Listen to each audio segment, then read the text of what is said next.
হ্যাঁ, পৃথিবীর কেউ দেখতে না, বলো দেখে কে? জোরে বলো দেখে কে?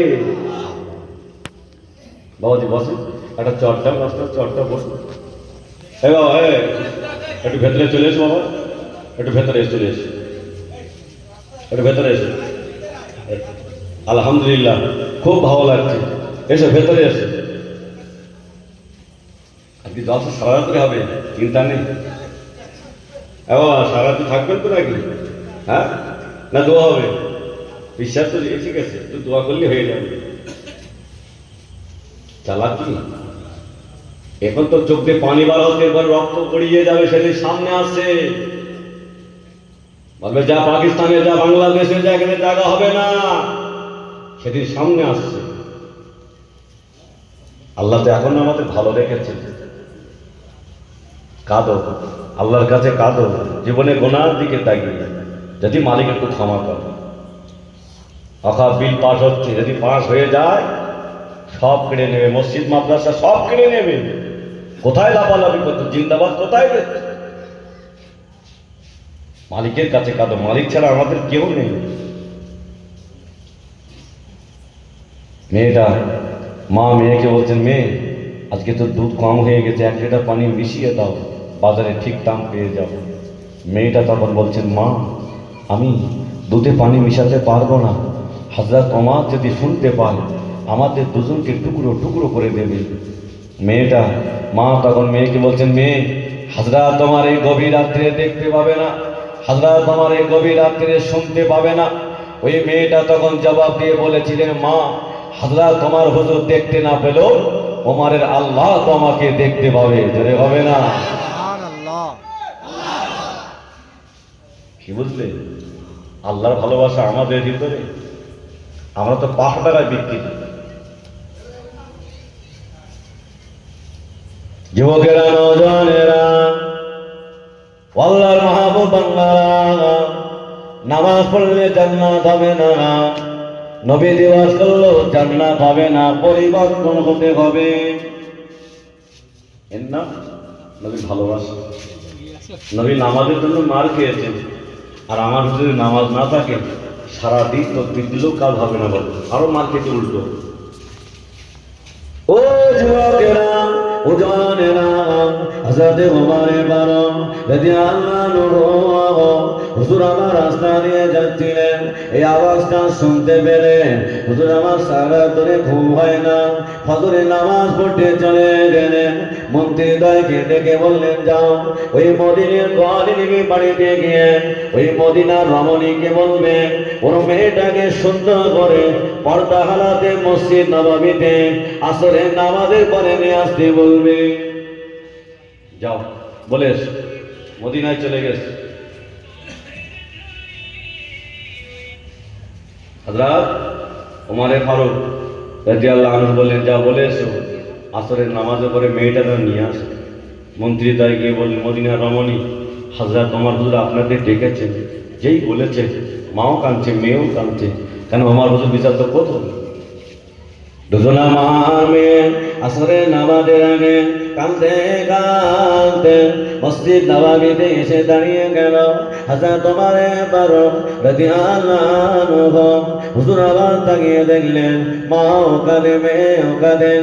হযরত ওমর হুজুর জিজ্ঞাসা করলেন, কেন কাঁদছো বলো না? মদিনার রমণী বললেন, হুজুর আপনি আমাদের মাফ করে দেন, হুজুর আপনি আমাদের ক্ষমা করে দেন।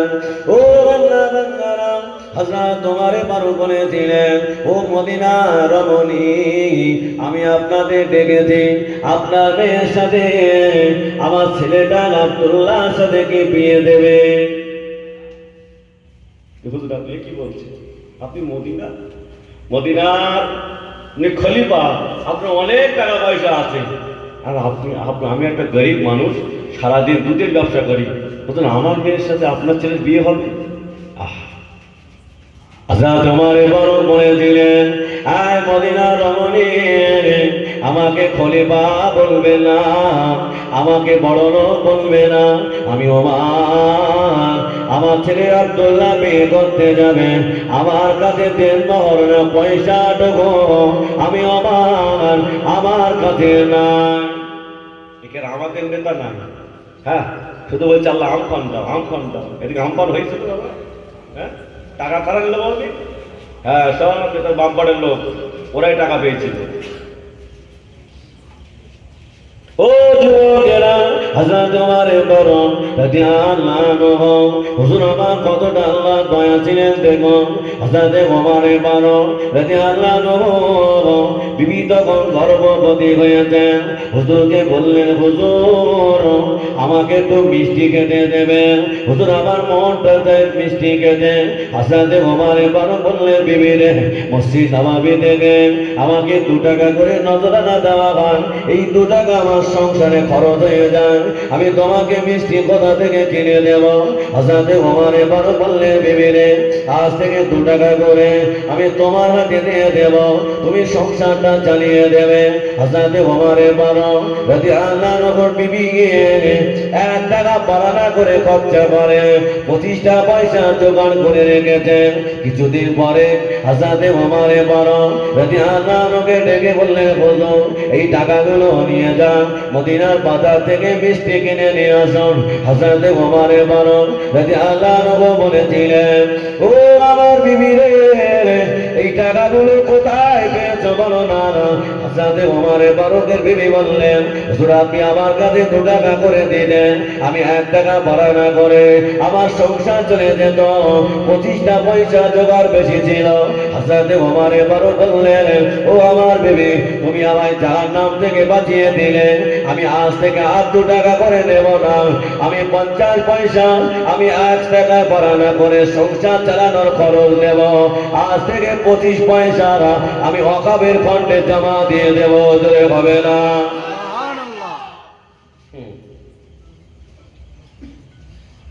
হযরত ওমর বড় বললেন, ও মদিনার রমণী, আপনি আমাকে বড় লোক ভাববেন না।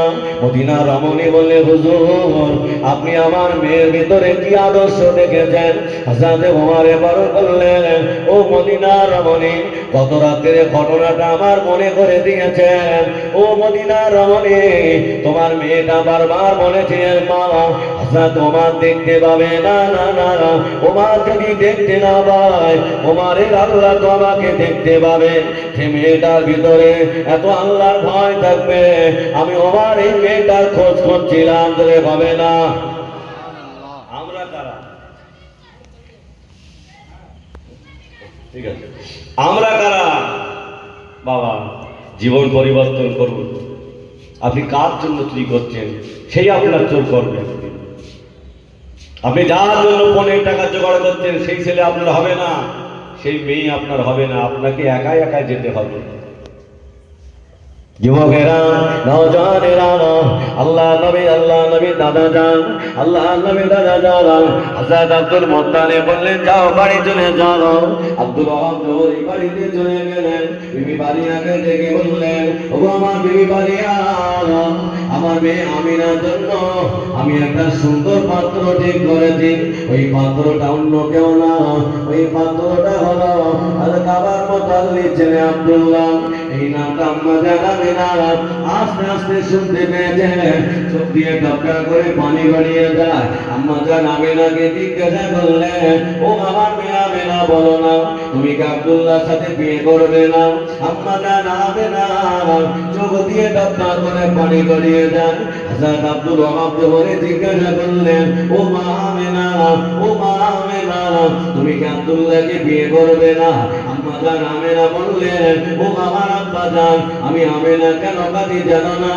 ও আমার আব্বা জান, আমি আমেনা যখন রাস্তা দিয়ে একা একা হেঁটে যেতাম, আমি একটা আওয়াজ শুনতে পেতাম, যার সঙ্গে আমার বিয়ে হবে তার নাম হবে আব্দুল্লাহ। আব্বা, আব্দুল্লাহর কথা মনে পড়ে গেল, তাই চোখে পানি পড়ছে। ওর আম্মা জান আমেনা, যে আম্মা জান আমেনা রাস্তা দিয়ে হেঁটে হেঁটে যাচ্ছে বান্ধবীদের সাথে, রাস্তায় একটা সোনার টাকা পড়ে আছে। বান্ধবীরা ওই টাকাটা আম্মা জান আমেনার হাতে উঠিয়ে দিল, বোঝা এই টাকাটা আপনি ঘরে নিয়ে আমানত থেকে রাস্তা দিয়ে হেঁটে হেঁটে যাচ্ছে। একজন বৃদ্ধা মানুষ লাঠিটা নিয়ে টুক টুক টুক টুক করে রাস্তা দিয়ে হেঁটে আসে। আম্মা জান আমিনাকে দেখে বলেন, মা আমিনা, একটু দাঁড়িয়ে যাও না মা, আজকে একটু দুদিন হয়ে গেল আমার কিছু খাওয়া হয় না, আমাকে একটু খেতে দেবে। আম্মা জান আমিনা বাড়িতে নিয়ে গেলেন, সুন্দর করে খেতে দিলেন। মানুষটা বিদায় নেওয়ার সময় বললেন মা আমাকে কিছু দেবে।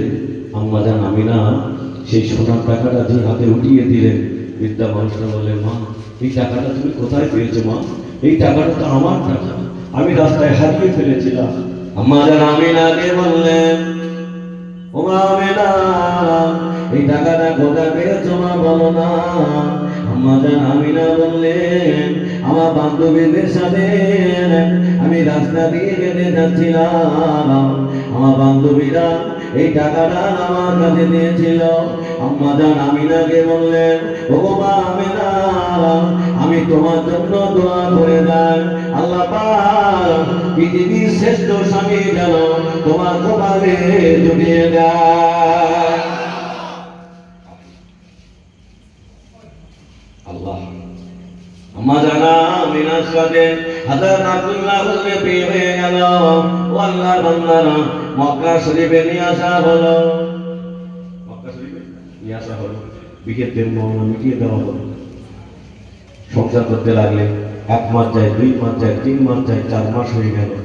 হযরত আব্দুল মুত্তালিব বলে বাবা আমার সন্তানেরা আমার আব্দুল্লাহকে নিয়ে ব্যবসায় চলে যাও, আমার আব্দুল্লাহকে নিয়ে ব্যবসায় চলে যাও। আম্মা জান আমিনা ঘরের ভিতরে চোখ দিয়ে টপটা করে পানি গড়িয়ে যায়। হযরত আব্দুল্লাহ হুজুর ঘরের ভিতরে কি বলে বিবি আমাকে মাফ করে দাও, আমাকে ক্ষমা করে দাও, আমার আব্বা জান আমার ব্যবসায় পাঠিয়ে দিচ্ছে। আম্মা জান আমিনা চোখ দিয়ে পানি গড়িয়ে যায়। প্রেমের স্বামী আমার গর্ভে একটা সন্তান এসেছে, আপনি তাকে রেখে চলে যাচ্ছেন, আমার কোনো দুঃখ নেই, আপনি আমার জন্য দোয়া করবেন। আম্মা জান আমিনা বলে প্রেমের স্বামী আমি যদি কোনো অন্যায় অপরাধ করি আপনার কাছে আপনি আমার ক্ষমা করে দেবেন। বিদায় নিয়ে রাস্তা দিয়ে হেঁটে হেঁটে যাচ্ছে। আম্মা জান আমিনা ঘরের ভিতরে বসে বসে কাঁদছে। 1 মাস যায়, 2 মাস যায়, 2 মাস পার হয়ে গেল।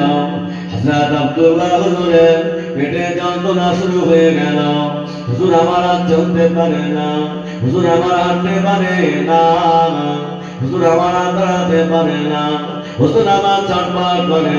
হুজুরের ভাইদের ডেকে বললেন ও আমার ভাইয়েরা আমি আব্দুল্লাহ বলে ভাই আর বাঁচব না, আমি আব্দুল্লাহ বলে ভাই বিদায় নেব। ও আমার ভাইয়েরা তবে আমি আব্দুল্লাহ মারা যাব, বিদায় নেব। তোমাদের কাছে আমার একটা দাবি হলো আমার বিবির গর্ভে একটা সন্তান এসেছে, তোমরা যেন আমার বিবিকে তাড়িয়ে দিও না, আমার বিবিকে যেন ঘর থেকে বার করে দিও না। হযরত আব্দুল্লাহ হুজুর এই কথা বলতে বলতে হুজুর আমার দুনিয়া থেকে বিদায় নিলেন। হুজুরকে গোসল দেওয়া হলো, কাপড়ের কাপড় পরিয়ে আবওয়া নামক স্থানে কবর দিয়ে হুজুরের ভাইয়েরা রাস্তা দিয়ে হেঁটে হেঁটে আসেন। হযরত আব্দুল মুত্তালিব দূর থেকে তাকিয়ে দেখলেন না না না আমার সব সন্তানেরা আছে, আমার আব্দুল্লাহ কেন আসে না, আমার আব্দুল্লাহ কোথায় গিয়েছেন? হুজুরের ভাইয়েরা বলেছিলেন ও আমার আব্বা জান আমাদের ভাই আব্দুল্লাহ মারা গিয়েছেন, আবওয়া নামক স্থানে কবর দিয়ে চলে এসেছি। আম্মা জান আমিনা ঘরের ভিতরে বসে বসে কাঁদে আল্লাহ আমার স্বামী বেঁচে নাই, আমার গর্ভে একটা সন্তান এসেছে, আমি কি করে বলবো তোমার আব্বা বেঁচে নাই। আম্মা জান আমিনা কাঁদতে কাঁদতে বেহুশ হয়ে গেল। হযরত আব্দুল মুত্তালিব ছুটে ছুটে চলে গেলেন ও আমার বৌমা কেঁদো না, আমার কষ্ট নিও না। আম্মা জান আমিনা হুঁশ ফিরলেন ও আমার শ্বশুর আব্বা জান আমি আমিনা কেমন করে থাকবো, আমার গর্ভে একটা সন্তান এসেছেন, ওর আব্বা দুনিয়া থেকে বিদায় নিয়েছেন, আমার সন্তান ভূমিষ্ঠ হবার পরে আমি কি করে বলবো তোমার আব্বা বেঁচে নাই, আমাকে কে দেখভাল করবে? ও আমার শ্বশুর আব্বা জান। হযরত আব্দুল মুত্তালিব বললেন বৌমা কেঁদো না, আমার কষ্ট দিও না, আমি যতদিন বেঁচে থাকবো আমি তোমাকে ছায়ার মতো দেখে যাব। আম্মা জান আমিনা ঘরের ভিতরে কাঁদেন। হযরত আব্দুল্লাহ বুজুর্গ ভাইরা ইহুদি পণ্ডিত মশার কাছে চলে গেল। তিনি হাত গুনা করে বলতে পারতেন। ওই পণ্ডিতের কাছে যাওয়ার পরে ওই ইহুদি পণ্ডিত বললেন, তোমার ভাই যাকে বিয়ে করেছে ওনার একটা গোপন রোগ আছে। তোমার ভাই যাকে বিয়ে করেছে তার একটা গোপন রোগ আছে। আম্মা জান আমিনাকে বাড়িতে ফিরে আসলেন। ওরা আম্মা জান আমিনাকে আর বাড়িতে রাখবে না, বাড়ি থেকে বার করে দিলেন। কদিন আগে আমাদের মাঝে করোনা রোগ হয়েছিল না বাবু, কেউ কারণ হলো না। ওরা বলেন, আব্বা আমিনাকে আমাদের বাড়ি রাখা যাবে না, আমিনার কারণে আমার আব্দুল্লাহ মারা গেছে। হযরত আব্দুল মুত্তালিব বলে, বাবা আমার আমিনাকে আমি তো রাখতে পারবো না, আমার আমিনার গর্ভে একটা সন্তান এসেছে। হযরত আমিনার জন্য ছোট একটা কুড়ে ঘর বানিয়ে দিয়েছে। আম্মা জান আমিনা ওই কুড়ে ঘরে বসে বসে কাঁদে, আল্লাহ আল্লাহ আমার তো কোনো রোগ নেই, আল্লাহ এই মক্কার মানুষেরা আল্লাহ এরা আমার সাথে কথা বলে না, আল্লাহ এরা আমার সঙ্গে কথা বলে না, আল্লাহ এরা বলে আমার বড় রোগ আছে। আল্লাহ পাক আবার দিয়ে বলেন, ও আমার বান্দে আমিনা শুনে রেখে দাও, আমি আল্লাহ তোমায় ভালোবাসি, আমি আল্লাহ তোমায় মহব্বত করি। ও আমার বান্দে আমিনা তোমাকে যা দেখতে এই মক্কার মানুষেরা এরা তোমাকে বেইজ্জতি করে দেবে, এরা তোমাকে বেইজ্জতি করে দেবে। তোমার স্বামী দুনিয়াতে বেঁচে না, তোমার গর্ভে আখিরি জামানা নবী আসবে, আমার হাবিব বেইজ্জতি হবে না। আমি আল্লাহ ওই ইহুদি জবান দিয়ে পার করে নিয়েছি। আমিনার একটা গোপন রোগ আছে, তার কারণ হলো ওরা তোমার দিকে তাকানো দূরের কথা, ওরা যেন তোমার ছায়াটা না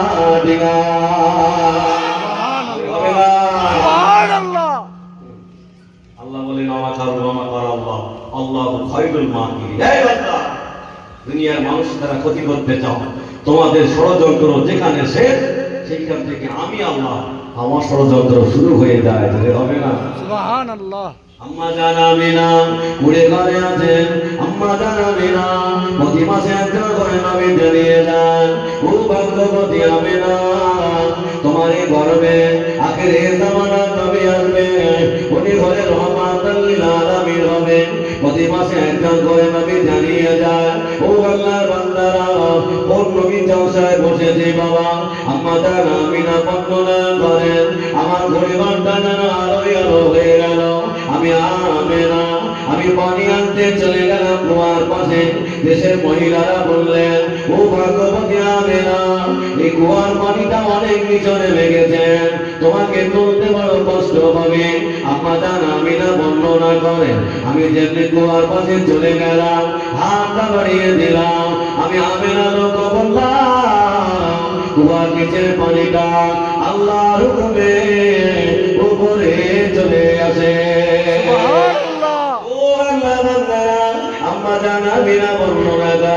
আমি কোনদিন কষ্ট বুঝতে পারি না, আমি কোনদিন আমার কষ্ট হয় না। আম্মা জান আমিনা বর্ণনা করে 70 খ্রিস্টাব্দে 12 রবিউল আউয়াল সমস্যা থেকে আমার নবী দুনিয়াতে আগমন করবে।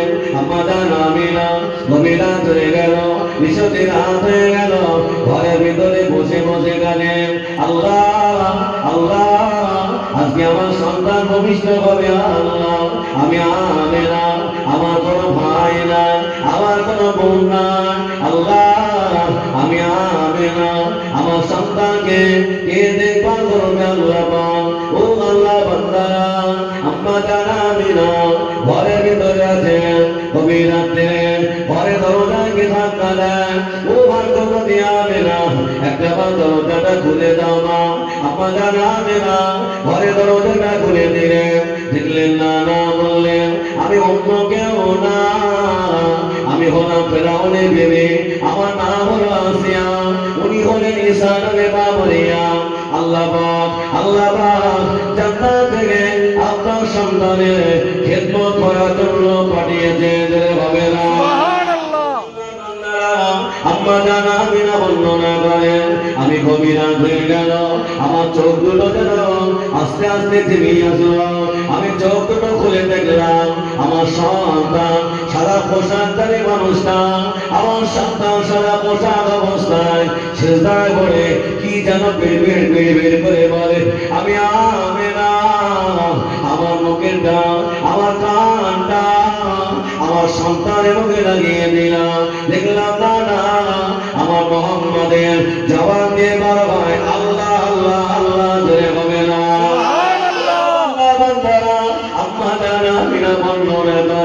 আমার শিশু মোহাম্মদকে আল্লাহ পাক খাতনা অবস্থায় পাঠিয়ে দিল। আম্মা জানা আমেনা এই সংবাদটা ছড়িয়ে পড়লো, আল্লাহ নবী ভূমিষ্ঠ হয়েছেন। আল্লাহ নবী দাদা যান হযরত আব্দুল মুত্তালিব উনি কাবা শরীফের পাশে ঘুমিয়েছিলেন। গভীর রাত্রিরে ঘুম ভেঙে গেল। মারহাবা মারহাবা ইয়া রাসূলুল্লাহ, মারহাবা মারহাবা ইয়া হাবিবাল্লাহ, বলে মারহাবা মারহাবা ইয়া রাসূলুল্লাহ, মারহাবা মারহাবা ইয়া হাবিবাল্লাহ। আল্লাহ নবী তাড়াতাড়ি ঘুম ভেঙে গেল।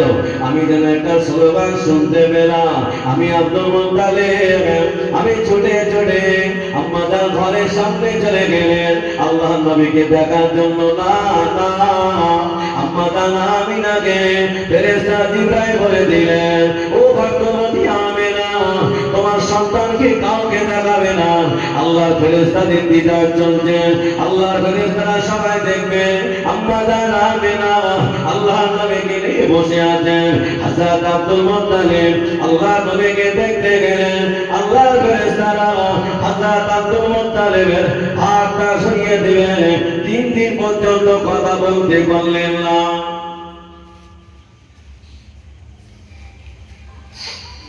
3 দিন কথা বলতে পারলেন না। মক্কায় আওয়াজ হয়ে গেল আল্লাহ নবী দুনিয়ায় এসেছে। আল্লাহ রাসূল আম্মা জান আমিনার ঘরে আসে। 6 দিন পার হয়ে গেল, সোয়াগে দুধ পান করিয়াছে। আল্লাহ রাসূলের মক্কাতে নিয়ম ছিল কোনো মা তার বাচ্চাকে দুধ পান করাতে পারবে না। তায়েফের মহিলারা সবাই বাচ্চা নিয়ে চলে যায়। আল্লাহ নবীকে কেউ নিতে চায় না। আমার নবীর আপা নাই, ভালো টাকা পয়সা দিতে পারবে না, উপঢৌকন দিতে পারবে না, নবীকে কেউ নিতে চায় না। মা হালিমাতুস সাদিয়া আসতে বড় লেট হয়ে গেল, দুর্বার গাদাটা চলছে, আসতে লেট হয়ে গেছে, পুরো বাচ্চা পেলেন না। ফেরানে স্বামীকে বললেন, স্বামী আপনি যদি আমাকে একটু অনুমতি দেন, একটাই বাচ্চা আছে, তার আপনার দুনিয়াতে বেঁচে নেই, আমি একটু দেখবো। আম্মা জান হালিমাতুস সাদিয়া বর্ণনা করেন, আমি যেমনি এক কদম ঘরের ভিতরে রাখলাম, 6 দিনের শিশু নবী আমার মুখের দিকে ফিরে বিস্কি হেসে ফেলেছেন। ধরে হবে সুবহানাল্লাহ। আম্মা জান হালিমাতুস সাদিয়া আল্লাহ রাসূলকে কোলের ভিতর নিলেন। আল্লাহ নবী মায়ের কোলটা জড়িয়ে ধরলেন। হালিমাতুস সাদিয়া বললেন, আমি আর রাখবো না, এই বাচ্চাটাকে আমি নিতে চাই। আম্মা জান আমিনা বললেন, বাবু জান রাব্বা দুনিয়াতে বেঁচে নাই, দুনিয়া থেকে ইন্তেকাল হয়ে গেছে। আবার এই বাচ্চাটা গর্ভে আসার পরে, আমার বাচ্চাটা ভূমিষ্ঠ হওয়ার পরে আমি অনেক ঘটনা দেখেছি।